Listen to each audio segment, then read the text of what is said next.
Warm greetings from TNV Academy. Today in this session, we will discuss about defense in-depth mechanism that is widely used in cybersecurity.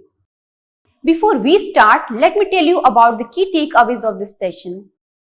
At the end of this session, you will be able to understand what is defense in-depth mechanism, why defense in-depth is necessary, elements of defense in-depth, what is layered security and its relation to defense in-depth mechanism. And the last one is defense in-depth architecture.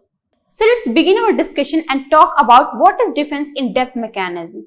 Defense in-depth (DID) is an approach to cybersecurity in which a series of defensive mechanisms are layered in order to protect valuable data and information. If one mechanism fails, another steps up immediately to that thwart in attack.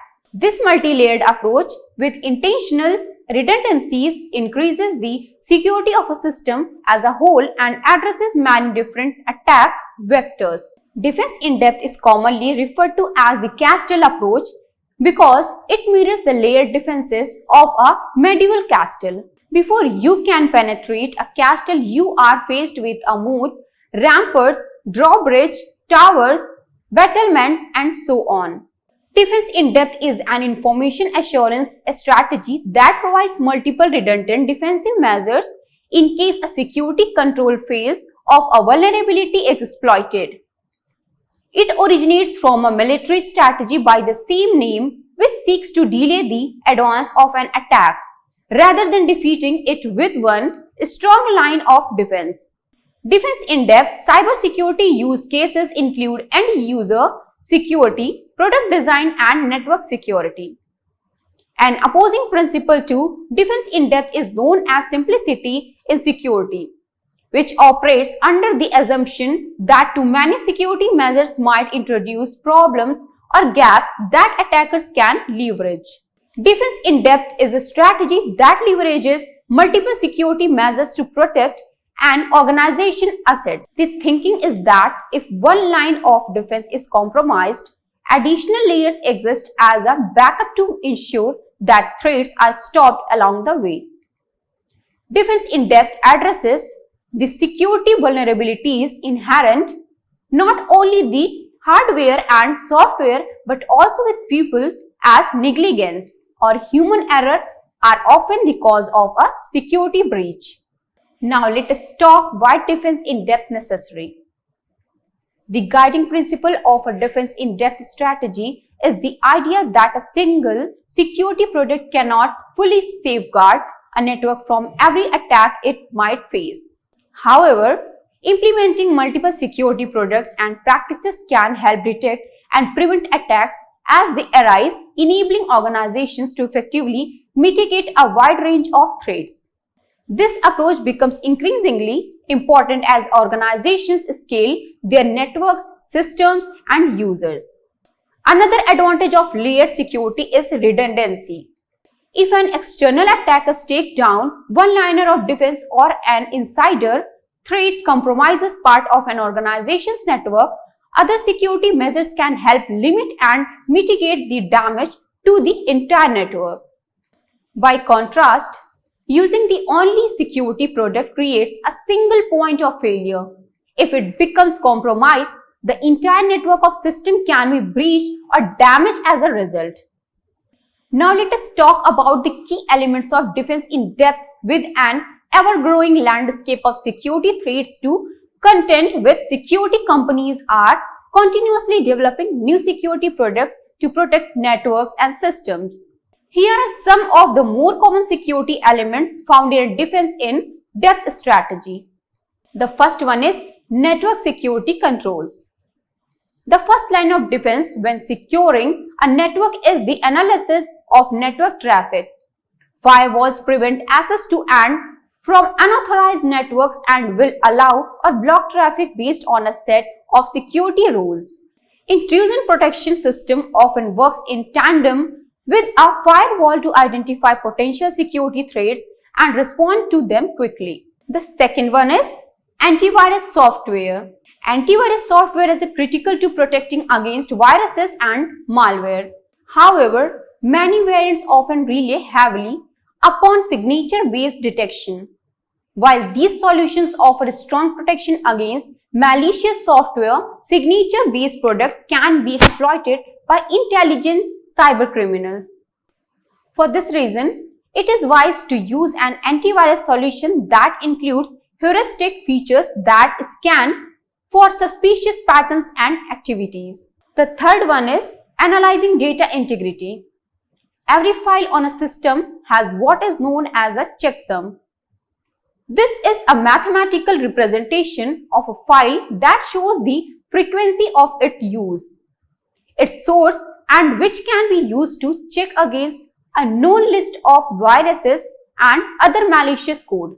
If an incoming file is completely unique to the system, it may be marked as suspicious. Data integrity solutions can also check the source IP address to ensure it is from a known and trusted source. The fourth one is behavioral analysis. File and network behaviors often provide insight while a breach is in progress or has occurred. If behavioral analysis is activated, it means the firewall or intrusion protection solutions have failed. Behavioral analysis picks up the slack and can either send alerts or execute automatic controls that prevent a breach from continuing any further. For this to work effectively, organizations need to set a baseline for formal behavior. Now let us move forward and discuss about layered security and its relation to defense in depth mechanism. Though used interchangeably and incorrectly, the term layered security is not the same as defense in depth. Layered security is having multiple products in place to address one single aspect of security. The products may be very similar and aim to do the same job. But in a layered security strategy, they are both necessary. Using seemingly redundant products strengthens the enterprise's defense against threats. For example, a gateway and a firewall both determine which data should be allowed to enter the network. There are certainly differences between the two. A gateway is hardware while a firewall is both hardware and software, but they both aim to restrict access to certain websites and applications. Once the gateway and firewall have done their jobs, an employee has been allowed to visit a particular website.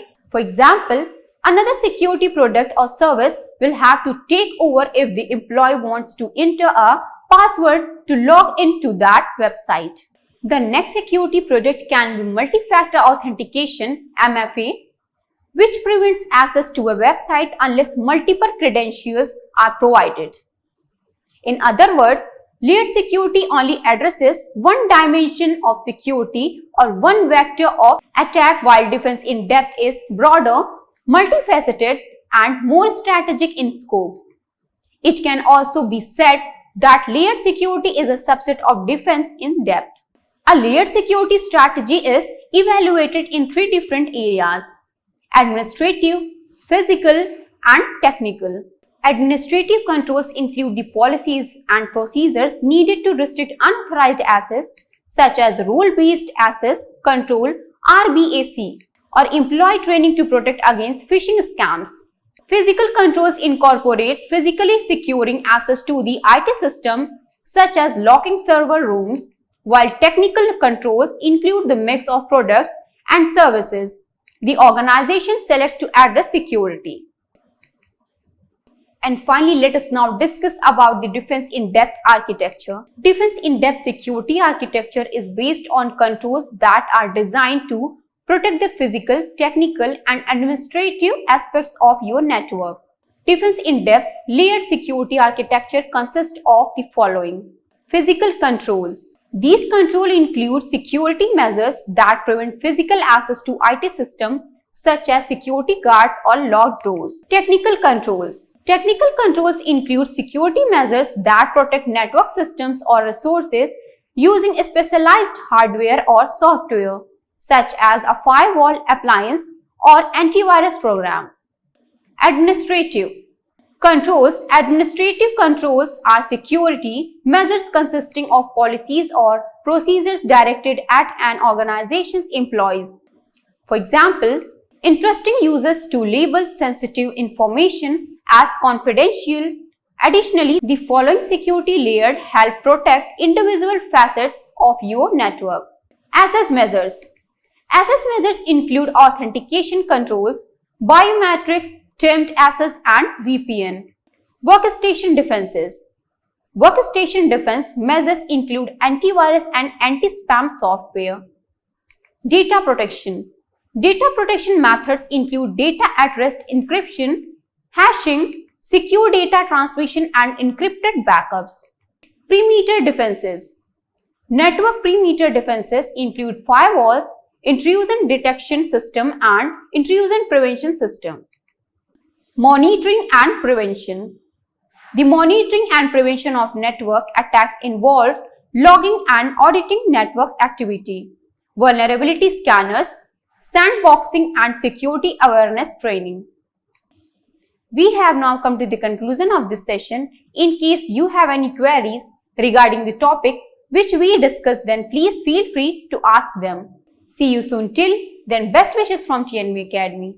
Thank you.